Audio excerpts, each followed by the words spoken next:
తెల్లారితే వచ్చి మా ఇంట్లోనే కూర్చోవటం, మా ఆవిడతో మాట్లాడితే ఆమెతో కూడా నవ్వుతాం. ఇలాంటివన్నీ చేసింది నన్ను దగ్గర చేసింది ఎవరు సార్? అయితే బెడ్రూమ్ లోకి తెచ్చేస్తావా నువ్వు? మనిషివా లేకపోతే రోడ్లో తిరిగే కుక్కవా? నువ్వేం మాట్లాడుతున్నా అర్థమవుతుందా? అసలు తీసుకొచ్చింది ఇంత దూరం తీసుకొచ్చిన విషయం నువ్వు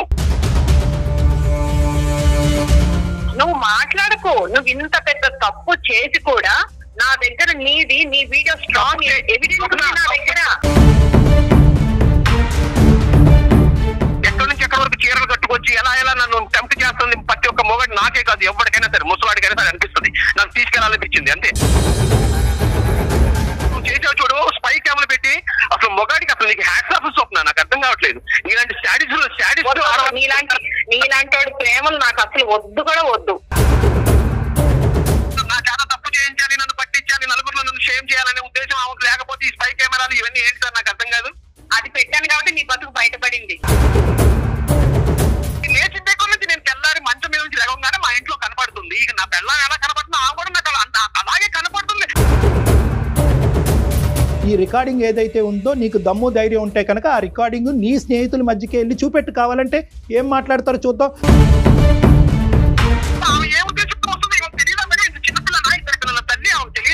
కాదు అలా వెళ్ళేది ఎవరో తెలుసా? అలా వెళ్ళేది కుక్కలు వెళ్తాయి, మనిషి అయితే వెళ్ళడు. మరలా చెబుతున్నాను, గుర్తుపెట్టుకో స్వప్న, నేను మాత్రం నీకు విడాకులు ఇచ్చే పరిస్థితి లేదు. నువ్వు నా బంగారం. నేనైతే నీ దగ్గర ఉండను. నువ్వు ఉండకపోయినా నేను ఉంటాను నీ దగ్గర అంతే. నాకు దెమ్మ తిరిగి మైండ్ బ్లాక్ అవుతుంది. నేను నీకు కౌన్సిలింగ్ చేయలేను.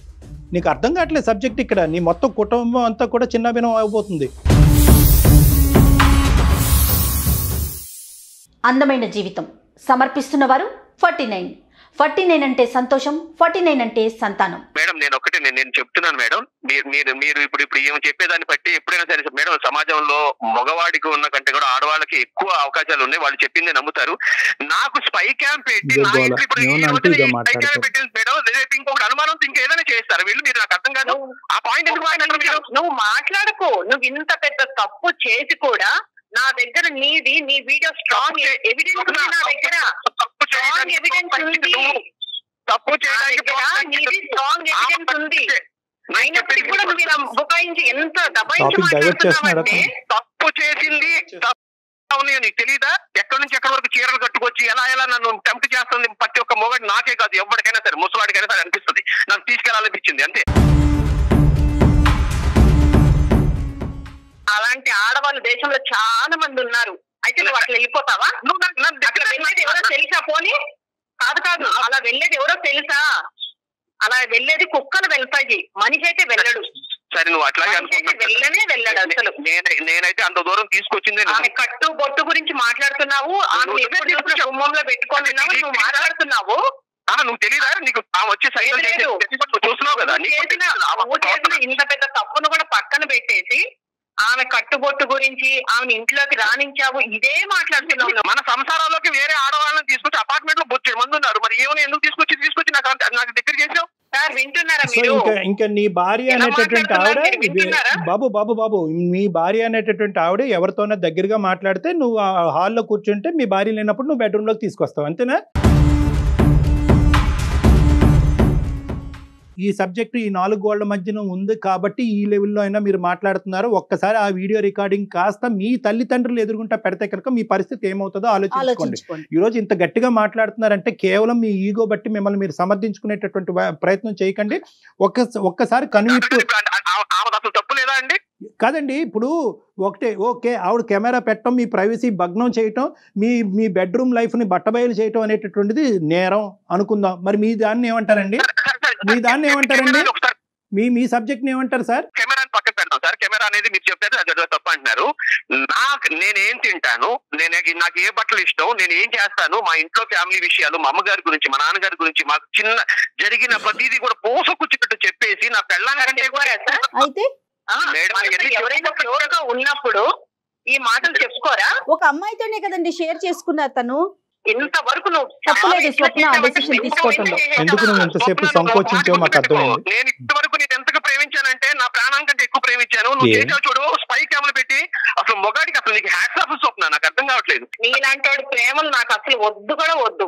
ఇన్ని రోజులు నిజంగానే చీటింగ్ చేశావు. ఒక్క నిమిషం, ఈయన అంత ప్రేమించేవాడైతే ఆమె కట్టుబొట్టి ఎలా ఉంటే ఈయన టెంప్ట్ అవుతాడండి? అనవసరమ్మా, కట్టు లేదు బొట్టు లేదు, ఇవన్నీ కట్టు కథలు, ఇవన్నీ కట్టు కథలు. అతనికి ఏంటంటే అతను చేసినటువంటి తప్పు ఇప్పుడు బయటకు వచ్చింది.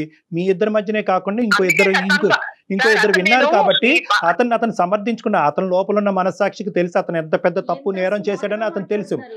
అంత యాడ్ ఏజెన్సీ రన్ చేసేటటువంటి ఒక వ్యక్తి, ఇద్దరు పిల్లలు కన్నా వ్యక్తి, ఒక ఆడదాంతో 8 సంవత్సరాల పాటు ప్రయాణం చేసినటువంటి వ్యక్తి ఈ రోజు కెమెరా పెట్టడం పెద్ద తప్పు, వేరే ఆడదాంతో పడుకోవటం పెద్ద తప్పు కాదు అని మాట్లాడుతున్నాడు. చూడు, అది ఏమీ తెలియక మాట్లాడలేదు, అమాయకత్వంతో మాట్లాడలేదు, కానీ అతను ప్రొటెక్ట్ చేసుకునేటటువంటి ప్రయత్నం తప్ప ఇంకోటి లేదమ్మా.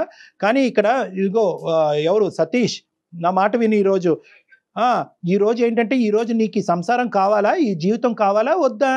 సార్ ఆ రకంగా వేరే ఆడదంతా నేను అలా చూసినప్పుడు నేను ఎట్లా ఉంటాను సార్? నేను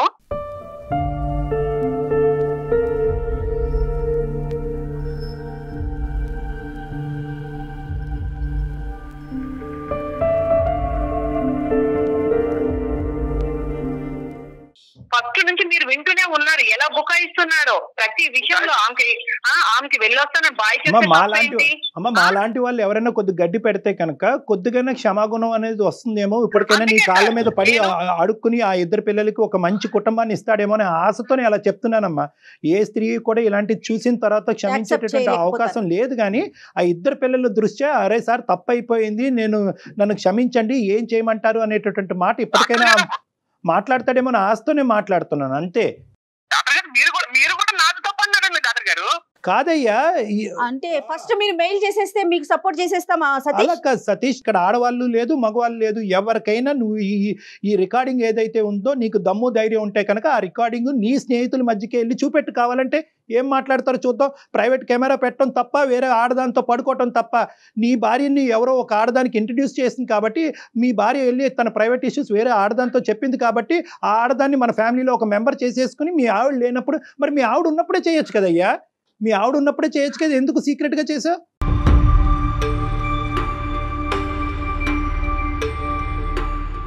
కాదయ్యా సతీష్, మీ ఇంటికి చాలా మంది నీ కొలీగ్స్, నీ ఫ్రెండ్స్, నీ స్నేహితులు మీ ఇంటికి చాలా మంది వచ్చి వదినమ్మ చాలా బాగా పెట్టావు, ఇది బాగుంది అది బాగుంది అని చెప్పుంటారు.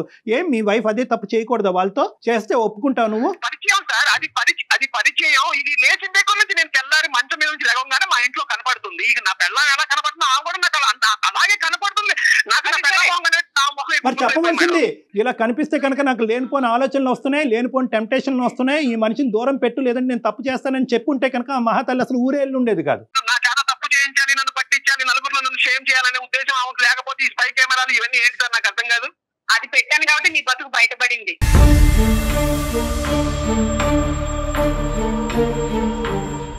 స్వప్న మీరేం చెప్పదలుచుకున్నారో చెప్పండి స్వప్న, ఎందుకంటే ఎంత మాట్లాడినా ఇది తెగేలాగా కనిపించట్లేదు. అలా కాదండి, తప్పు చేసి కూడా తను తప్పు చేసింది మాత్రం కప్పిపుచ్చుకుంటున్నాడు. మళ్ళీ ఏం మాట్లాడుతున్నాడు, కెమెరా ఎందుకు పెట్టామనేది మాట్లాడుతున్నాడు. నాకు ఆర్గ్యుమెంట్ వద్దు సార్, నాకు ఆర్గ్యుమెంట్ వేస్ట్. తనతో మాట్లాడడం, తనని చూడడం నాకు ఇష్టం లేదు కాబట్టి తన నుంచి నేను విడాకులు కోరుకున్నాను. నాకు 2 పిల్లలు ఉన్నారు, వాళ్ళకు నేను న్యాయం చెయ్యాలి. అందుకే నేను ఆస్తిలో సగం భాగం వాళ్ళకి రాసేసేమని చెప్పాను. నువ్వు ఫస్ట్ ఆ పని చెయ్యి, పిల్లలకి నువ్వు సగం ఆస్తి రాసివ్వు. నీతో నేను చేసిన తప్ప సార్, మీరు చెప్పండి సార్. మీరు తప్పు లేదు కోరుకోవడం నువ్వు నా బంగారానివి, నేను నీ దగ్గరే ఉంటాను. చెప్పండి సార్, నేను విడాకులు కోరుకోవడం తప్ప, మీరు చెప్పండి. అమ్మ నువ్వు విడాకులు కోరుకోవటం అన్నది అసలు తప్పే కాదు, కానీ దీనికి ఏమన్నా ఒక ఆల్టర్నేటివ్, ఒక మధ్యలో ఏదైనా ఒక దారి కనిపిస్తుంది అనే ఆశతో మేము మాట్లాడుతున్నాం. ఈరోజు నువ్వు మోసపోయావు, ట్రస్ట్ అనేటటువంటి ఇష్యూ ఇక్కడ బ్రేక్ డౌన్ అయ్యింది. ఒక ప్రధానమైనటువంటి పునాది పెళ్లికి నమ్మకం, అండర్స్టాండింగ్ అనేటటువంటి 2 పునాదులు తెగిపోయినాయి. 8 సంవత్సరాల పాటు మీరు ఎంత గొప్పగా ఉండేవారు అనేది చరిత్ర మాత్రమే. కానీ ఈరోజు ఈ మనిషిలా ఎందుకు మాట్లాడుతున్నాడో అన్నది నాకు నిజంగా అర్థం కావట్లేదు. అమాయకత్వం మాట్లాడుతున్నాడా, పొగరుతో మాట్లాడుతున్నాడా, లేదంటే ఏదో విధంగా తను చేసినటువంటి తప్పిని కప్పురు పుచ్చి సమర్థించుకోవటానికి మాట్లాడుతున్నాడా, లేదంటే బయట వాళ్ళు మేము వింటున్నాం కాబట్టి ఇలా మాట్లాడుతున్నాడా? ఇది నాకు ఫస్ట్. ఆయన తప్పు చేసి కూడా ఆయన చాలా సమర్థించుకుంటున్నాడు. నాకు వద్దు సార్, ఇంకా నేను తనతో మాట్లాడటమే నాకు ఇష్టం లేదు. సతీష్ ఒకే ఒక క్వశ్చన్ అమ్మ. స్వప్న ఒకే ఒక క్వశ్చన్. స్వప్న ఇప్పించడం నువ్వు సరే సరే స్వప్న ఒకే ఒక వైట్ మరలా చెబుతున్నాను, గుర్తుపెట్టుకో స్వప్న, నేను మాత్రం నీకు విడాకులు ఇచ్చే పరిస్థితి సరే లేదు. సరే నువ్వు ఉండకపోయినా నేను ఉంటాను నీ దగ్గర, అంతే. నేనంతే. సతీష్ నువ్వు అమాయకుడో పిచ్చోడో అర్థం. సతీష్ ఒక్క మాట నేను అడుగుతాను, ఒకే ఒక ప్రశ్న నేను అడుగుతాను, ఓకేనా? చెప్పండి సార్. అడగనా? చెప్పండి సార్. అడగనా? అడగండి సార్. Right, okay. ఇప్పుడు రేపొద్దున మళ్ళీ ఇంకొక స్త్రీ, ఈ మహాతల్లి కాదు, ఆవిడతో నీ స్వప్న మళ్ళీ స్నేహబంధాన్ని ఏర్పరచుకుని మళ్ళీ ఊరెళ్తే ఆవిడతో కూడా పడుకోవటం తప్పు లేదు అనేటటువంటిది ఇప్పటికీ నువ్వు మాట్లాడతావా? సార్ నేను గివ్ మీ స్ట్రైట్ ఆన్సర్. రేపొద్దున ఇటువంటి ఆపర్చునిటీ, ఇటువంటి అవకాశం వస్తే కనుక మళ్ళీ అదే పని చేస్తావా? అది తప్పు కాదని నువ్వు అంటున్నావు, తప్పని మేము అంటున్నాం. స్ట్రైట్ ఫార్వర్డ్ క్వశ్చన్, మళ్ళీ ఇంకో అవకాశం వస్తే చేస్తావా? మీరు అడిగిన దానికి నాకు ఒక డౌట్ ఉంది సార్, ఎందుకంటే నేను ఏదో మూర్ఖంగా మాట్లాడుతున్నాను అంటున్నారు కాబట్టి నేను మిమ్మల్ని అడుగుతాను. మూర్ఖత్వంగా అంటలేదు, అది అర్థం కావట్లేదు అంటున్నా. ఒక విషయం సార్, ఇప్పుడు తెల్లారిన దగ్గర నుంచి తీసుకొచ్చి పక్కింటాలను తీసుకొచ్చి మన ఇంట్లో కూర్చోబెట్టేసి మన విషయాలన్నీ చెప్పేసి ఆమె, నేను తినే బాక్సులు కట్టించేది ఆమె, ఇవన్నీ తీసుకొచ్చి నన్ను ఇంత దూరం తీసుకొచ్చిన తర్వాత సార్ ఒకటే గుర్తుపెట్టుకోండి సార్, 4 గోడల మధ్యలో పిల్లి నుంచినా సరే పిల్లైనా సరే మనుషులు చంపేసింది సార్. మీ ఇద్దరు అన్నా చెల్లెళ్ళు అనుకుందయ్యా, మీ ఇద్దరు అన్నా చెల్లెళ్ళ ఉన్నారని అనుకుందయ్యా, భార్యాభర్తలు ఉంటారా? వేరే కోడలు ఎందుకు చూస్తారు పరాయి అమ్మాయిని? ఒక చెల్లి అనుకోవచ్చుగా, లేదా ఒక అక్క అనుకోవచ్చుగా. మీ ఆవిడ మిమ్మల్ని ఇద్దరిని పక్క పక్కన చూసి అబ్బా అన్నా చెల్లెళ్ళగా ఎంత బాగున్నారో అనుకుంది. ఆమె ఏ ఉద్దేశంతో వస్తుంది తెలియదా మేడం? ఇంత చిన్నపిల్ల నా ఇద్దరు పిల్లల తల్లి, ఆమె తెలియదా? ఆమె ఏ ఉద్దేశంతో ఇంట్లోకి వస్తుంది? ఆ డ్రెస్సింగ్ వేసుకుని మా ఆయన ముందు వస్తే బాగోదు, నువ్వు ఎందుకు వస్తున్నావు అని చెప్పి ఇవన్నీ నిలదీయదా? వీళ్ళు మాత్రం ఏం చేయరు, మొగవాడు మాత్రమే తప్పు చేస్తాడు. ఏంటంటే ఇది నాకు అర్థం కాదు. ఇంకా మొక్కకి అంచేస్తారా? మాలే తప్పు, స్పైకాలు పెట్టింది లేదు, ఆమె ఏం చేసినా సరే తప్పు లేదు. ఆడవాళ్ళని తీసుకొచ్చి ఇంట్లో బెడ్రూమ్ లో మొత్తం తిప్పొచ్చు, ఆడ వండినే కూరలా పెట్టి తినిపించచ్చు, ఇదంతా ఓకే. కానీ నేను చేసింది మాత్రం తప్పు. తనతో మాట్లాడి తన కాల్ నేను లిఫ్ట్ చేసి మాట్లాడి నేను తప్పు అయిపోయింది. నేను తనతో మాట్లాడాను సార్.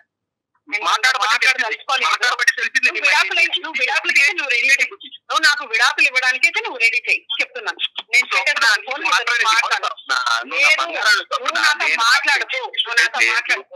లేదు, నువ్వు రెండు సబ్జెక్ట్స్ ఒకే ప్లాట్ఫామ్ మీద తీసుకొచ్చి మాట్లాడట్లేదు. ఒక పక్కన మూర్ఖత్వంగా మాట్లాడుతున్నావు, ఇంకో పక్కనేమో నువ్వు బంగారం నువ్వు లేకుండా నేను ఉండలేను అంటున్నావు. ఈ రెండు ఎలా అవుతాయి అయ్యా? అయితే నీ తప్పు క్షమించమని చెప్పు, అడుగు.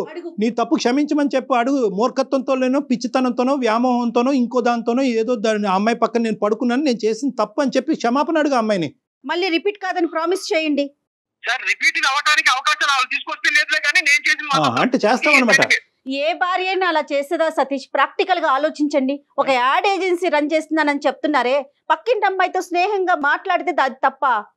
సరే, అది కొంచెం ఎక్కువ అయి ఉండొచ్చు, మేమేమంటున్నాం అది కొంచెం ఎక్కువ అయి ఉండొచ్చు. అయితే మాత్రం మీ లోపల అనవసరమైనటువంటి ఫీలింగ్స్ వచ్చి ఆ అమ్మాయి కట్టుబొట్టు మీకు నచ్చకపోతే కనుక ఇలాంటి ఆడపిల్ల మన ఇంట్లోకి రావటం అనేటువంటిది నాకు నచ్చట్లేదు, ఆవిడ గడప దగ్గరే ఉంది అని చెప్పి స్ట్రైట్ ఫార్వర్డ్ గా చెప్పు. ఆ అమ్మాయి ఆ కట్టుబొట్టు బాలేదు, ఆ అమ్మాయి మన ఇంట్లో రావడానికి వీలు లేదు అన్నా కానీ స్వప్న బలవంతంగా అమ్మాయిని మీ ఇంట్లోకి తీసుకొచ్చిన పరిస్థితి వచ్చిందా? నాకేం తెలుసండి, నేను పొద్దున సాయంత్రం వచ్చేవాడిని, నాకేం తెలుసు? నా అపార్ట్మెంట్ లో నా ఫ్లోర్ లో ఉండేవాడే నాకు తెలియదు సార్. అలాంటివి తీసుకొచ్చి నా విషయాలన్నీ చెప్పేసి సార్ ఇన్ని చెప్తున్నారు కదా సార్. ఇప్పుడు ఆడవాళ్ళు ప్రేమించుకున్న ఆడపిల్లలే ఏం చేస్తున్నారు సార్? ఒక మొగుడు వేరే వాడితో చూస్తేనే పక్కన తొడలు గిలి చేస్తున్నారు. అరే ఎందుకు చూస్తున్నావు అని చెప్పి అంటున్నారే. ఆమె డ్రెస్సింగ్ తో అలా వచ్చేసి నన్ను కవ్విస్తూ నన్ను చేస్తూ, నేను తినే ప్రతిదీ కూడా మా ఇంట్లో ఇది స్పెషల్, ఇది హెల్ప్ అన్నావు కదా, ఇది మీ ఆయనకి ఇష్టం అన్నావు కదా. ఏమయ్యా ఆ అమ్మాయి కవ్విస్తుంది, ఆ అమ్మాయి మెంటల్ దో పిచ్చిదో, నువ్వు కవ్వించబట్టం ఎందుకయ్యా? ఇద్దరు పిల్లల తండ్రివి నువ్వు. మీ బుద్ధి ఏమైందండి? అంటే ఈ 8 సంవత్సరాల్లో కవ్వించే ఆడ దొరకపోవటం వల్ల మీ ఆవిడకి ఈ ఇష్యూ బయటకు రాలేదు. లేదంటే పెళ్ళైన 1 సంవత్సరంలోనే కవ్వించే స్త్రీ దొరుకుంటే కనుక ఇది అప్పుడే మాట్లాడుకుని ఉండేవాళ్ళం. అంటే నీకు ఆపర్చునిటీ రాక ఈ ప్రయత్నం జరగలేదు, అవకాశం రాక. ఆఫీస్ లో కూడా ఉంటారులే సార్ కవ్వించే వాళ్ళు, చాలా బజార్లో చాలా మంది ఉన్నారు సార్. అన్న దగ్గరికి వెళ్తామా సార్? మరి అంత ఇచ్చి అంత చేసిన వాళ్ళు స్పెషల్ డిష్ అంటే గడుదు గుడ్డే ఏం కాదు.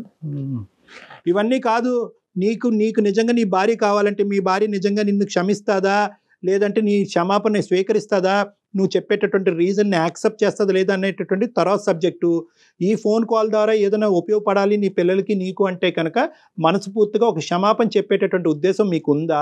ఈ కారణాలు కాదు, ఏ కండిషన్స్ లేకుండా, ఏ కారణాలు చూపెట్టకుండా అన్కండిషనల్గా నా తప్పుని క్షమించు స్వప్న అని అడిగే ఉద్దేశం మీకుందా మీ పిల్లల భవిష్యత్తు దృష్ట్యా? లేదా చెప్పేసే. ఎందుకు ఈ ఆర్గ్యుమెంట్ గురించి ఎందుకు? నా భార్య అంటే నాకు ఇష్టం, నా పిల్లలు అంటే నాకు 2 కళ్ళు. బాగుంది, ఆ సబ్జెక్ట్ అక్కడి వరకు బాగుంది. ఇవన్నీ డైలాగులు చెప్పుకోవడానికి బాగుంటాయండి, చెప్పండి. మేడం నాకైతే నా మనస్ఫూర్తిగా చెప్తున్నాను మేడం, మీకు డైలాగ్ లాగా అనిపిస్తుంది. నేనేం సరే మనస్ఫూర్తిగా అదే మనస్ఫూర్తిగా క్షమాపణ అడగయ్యా తమ్ముడు, మనస్ఫూర్తిగా క్షమాపణ అడుగు. అతనికి తప్పు అనిపించట్లేదు కళ్యాణ్ గారు. నన్ను క్షమాపణ అంటున్నారు కదా, ఆమె కూడా నాకు క్షమాపణ చెప్పమనండి. ఇలాంటివి మళ్ళీ మళ్ళీ వేరే అదర్ ఆడవాళ్ళని తీసుకొచ్చి ఇంట్లో విషయాలు చెప్పి ఎన్ని చేయను. వదిలే బాబు, వద్దు. అదే నేను కండిషన్ లేకుండా అన్నాను, నువ్వు కండిషన్స్ పెడుతున్నావు. సో ఈ రోజు నుంచి ఏంటంటే నువ్వు ఇలాంటి తప్పు చేయకూడదు అంటే కనుక మీ భార్య ఆడవాళ్ళతోనే మాట్లాడటం మానేయాలి, ఆడవాళ్ళ వైపు నవ్వకూడదు, ఇంట్లో వేరే ఆడవాళ్ళు రాకూడదు.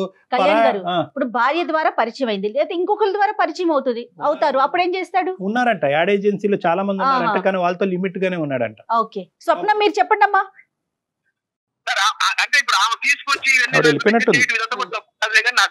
స్వప్న లైన్ లో ఉందా బాబు? స్వప్న భరించలేకపోయింది ఈ సబ్జెక్ట్ అంత. ఇప్పుడు అనవసరంగా మేము ఇవన్నీ ఏం చెప్పలేదు. మేము ఇందాక ఫోన్ కాల్ అడిగినప్పుడు మాత్రం ఏమీ లేదు సార్, నాకే అర్థం కావట్లేదు సార్, నన్ను కాపాడండి సార్, నా జీవితాన్ని కాపాడండి సార్ అని చెప్పి అమాయకుల్లో మాట్లాడావు. వెనకట్లేమో చాటబారెడు స్టోరీ ఉంది నీకు. సతీష్ గారు, మీకు అక్క చెల్లెలు ఉన్నారండి? మరి ఏమండి, మీకు మీ ఇంట్లో కూడా ఆడవాళ్ళు ఉన్నారు కదా, ఒక అమ్మాయికి ఎంత బాధ అనిపిస్తుంది, దాన్ని మళ్ళీ మీరు సమర్థించుకుంటున్నారు చూడండి. తప్పయ్యా, నేరం అయ్యా. ఏంటండి ఒక నిమిషం అండి, మీరు పొద్దున్న వెళ్ళి సాయంత్రం వస్తానంటున్నారు, అసలు ఎవ్వరూ తెలియదు అంటున్నారు. మీరు ఎంతసేపు చూసారా పక్కింటామని? చూసుండొచ్చు, అయితే మాత్రం దానికి ఒక పర్థం లేదండి. ఏమండి, పరిచయాలు వేరో సంబంధాలు వేరో అండి. అక్కడ ఆవిడ పరిచయం చేస్తే మీరు సంబంధం పెట్టుకున్నారు, మీకు అర్థం కావట్లేదు ఇప్పటికీ.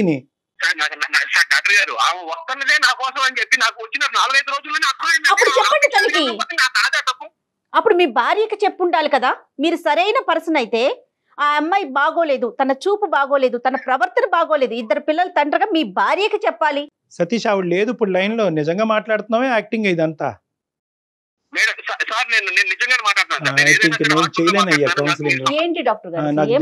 నాకు దెమ్మ తిరిగి మైండ్ బ్లాక్ అవుతుంది, నేను నీకు కౌన్సిలింగ్ చేయలేను. నీకు అర్థం కావట్లేదు సబ్జెక్ట్ ఇక్కడ, నీ మొత్తం కుటుంబం అంతా కూడా చిన్నభిన్నం అయిపోతుంది. అయినా కూడా మీ తప్పును మీరు గ్రహించలేకపోతున్నారు. ఒక్కసారి కూల్ గా ఆలోచించుకోండి. మీరు చేసింది తప్పు, ఇక్కడ తప్పుల మధ్యన పోటీ కాదు, చిన్న తప్పు పెద్ద తప్పు కాదు. మీ భార్య తీసుకొచ్చిన స్త్రీతో మీరు సంబంధం పెట్టుకున్నారు అనేటటువంటిది ఒక్కటే ఇక్కడ సబ్జెక్టు. మీ భార్య తీసుకురావటం అనేది సబ్జెక్ట్ కాదు, కెమెరా పెట్టడం అనే సబ్జెక్ట్ కాదు. ఒక్కసారి కళ్ళు మనసు అన్ని ఇప్పుకుని ఆలోచించుకోండి. 8 ఏళ్ల మీ ప్రయాణాన్ని గుర్తు చేసుకోండి. Your life is at risk. 8 ఏళ్ళు కాపురం చేసిన ముగ్గురు మాత్రం వాళ్ళు మాత్రం మనం నమ్మకుండా కెమెరాలు పెట్టుకుని వేరే వాళ్ళతో పడుకున్న వీడియోలో వాళ్ళు చూడొచ్చులే, కానీ మేము మాత్రం పడుకోవడం అనేది తప్పు. మీరు టోటల్ గా మేము మాకు బ్లేమ్ చేసేటటువంటి ఉద్దేశం లేదు. మీరు మాకు ఈమెయిల్ పెట్టారు, ఎందుకో ఏంటి అనేటటువంటిది అడగటానికి పెట్టారు. దానికి ఉండేటటువంటి బలమైనటువంటి కారణాలు అన్ని పోసగుచ్చినట్టు మీ భార్య చెప్పి ఇంకా తట్టుకోలేక చెప్పలేక ఇంకాసేపు చెప్తే ఆవిడకు వాంతి వస్తుందేమో అనేటటువంటి ఆలోచనతో ఆవిడ ఫోన్ కట్ చేసి వెళ్ళిపోయింది. ఆవిడ మానసిక పరిస్థితి గురించి ఆలోచించరేంటి మీరు? ఆవిడ కూడా ఒక మనిషి అండి, వస్తువు కాదు, తనకి కూడా ఒక మనసు ఉంటుంది. రైట్ సతీష్ గారు, నాకు అర్థమవుతుంది. ఇంకా ఎంతసేపు మాట్లాడినా కూడా దీనికి ఒక ఫైనల్ సొల్యూషన్ వచ్చేలాగా లేదు. ఈ రోజు మీరు వాదించినట్టుగా పదే మీరు వాదించుకోలేరు, సమాజాన్ని మొత్తానికి ఇటువంటి సమాధానం చెప్పలేరు. ఒకప్పుడు ఈ ఇష్యూ కానీ రేపొద్దున మీ పిల్లలు ఎదుర్కొంటా వస్తే కనుక మీ తల ఎక్కడ పెట్టుకోవాలో మీకు అర్థం కాదు. ఇది ఒక్కటి గుర్తు పెట్టుకోండి. ఇంకా చిన్న పిల్లలు కాబట్టి మీరు ఇంకా ఆ ఇష్యూని ఫేస్ చేయలేరు. ఖచ్చితంగా రేపొద్దున విడాకులు అనే పరిస్థితి వచ్చిన తర్వాత, పిల్లలు అటువైపు వెళ్ళిన తర్వాత, నాన్న ఈ కారణం చేత ఇప్పటికీ ఆ వీడియో అమ్మ దగ్గర ఉందంట అనేటటువంటి మాట వస్తే కనుక అప్పుడు ఇంత ధైర్యంగా మీరు మాట్లాడలేరు. గుర్తుపెట్టుకోండి, మీ తల్లిదండ్రుల దగ్గర మీరు తలెత్తుకోలేరు, సమాజంలో మీరు తలెత్తుకోలేరు, మీ యాడ్ ఏజెన్సీలో మీరు తలెత్తుకోలేరు. ఈరోజు కేవలం ఒక వాదన ఉంది కాబట్టి వాదించేద్దాం, ఆ అమ్మాయిని తప్పు చూపెట్టేసి మన తప్పును సమర్థించుకుంటా ఉంటే కనుక అది జీవితం కాదండి. తప్పు ఒప్పుకోండి, ఒక మెట్టు దిగండి, క్షమాపణ గుణం అనేటువంటి క్షమించమని అడగండి. మీ మీద గౌరవంతో మీకోసం నేను తగ్గి వెళ్ళి చెబుతాను సార్. ఇప్పుడు మరి అయినా సరే విడాకులు నా గురించి అని చెప్పేదయ్యా, నా గురించి పెళ్లి చేసుకున్నారా మీరు? నా గురించి చెప్పడం ఏంటయ్యా క్షమాపణ? నిజంగా నీలో ఒక క్షమాగుణం అనిపిస్తే కనుక. అయ్యో సతీష్, ఎవరి కోసం కాదు సతీష్, మీ కోసం, మీ కుటుంబం, మీ భార్య, మీ పిల్లలు, మేము కాదు, మీరు.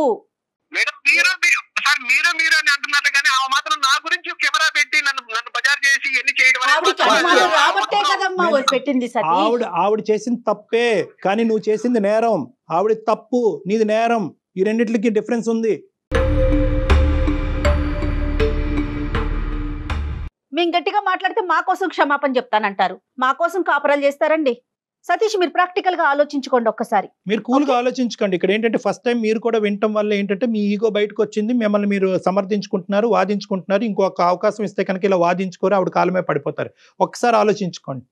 తర్వాత మళ్ళీ ఒకసారి ఫోన్ చేసే ప్రయత్నం చేయండి. షో తర్వాత డాక్టర్ గారు మీతో మళ్ళీ మాట్లాడదాం. మనం మళ్ళీ మాట్లాడుకోవాలి. ఈ సబ్జెక్ట్ ఇక్కడ వదలకూడదు మనం. రైట్ సతీష్.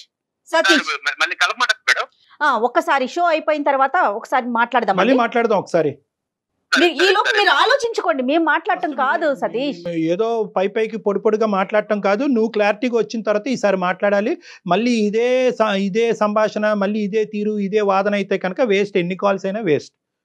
ఒక్కసారి ఆలోచించుకుంటే ఓకే, మీరు ఎక్కడ తప్పు చేశారనేటటువంటి కనువిప్పు మీకు కలిగితే మాట్లాడుకుందాం. లేదంటే కనుక స్వప్ననే మేము సమర్థిస్తాం, డైవర్స్నే సమర్థిస్తాం. ఇలా మాట్లాడేటటువంటి తీరుని ఏ ఆడది తట్టుకోలేదు. అదో తప్పు అయితే కనుక ఈ సమర్థించుకోవటం అనేటటువంటిది పుండుమే కారణంగా ఉంది అమ్మాయికి. ఏంటి గోల? తీసుకొచ్చేస్తారు వాళ్ళే, దగ్గర చేసేది ఇంకా అదే పాయింట్ లో మీరు ఆగిపోతారండి. తమ్ముడు నువ్వు అర్జెంట్ గా ఫోన్ పెట్టేసి ఆలోచించుకో, కళ్ళు మూసుకో.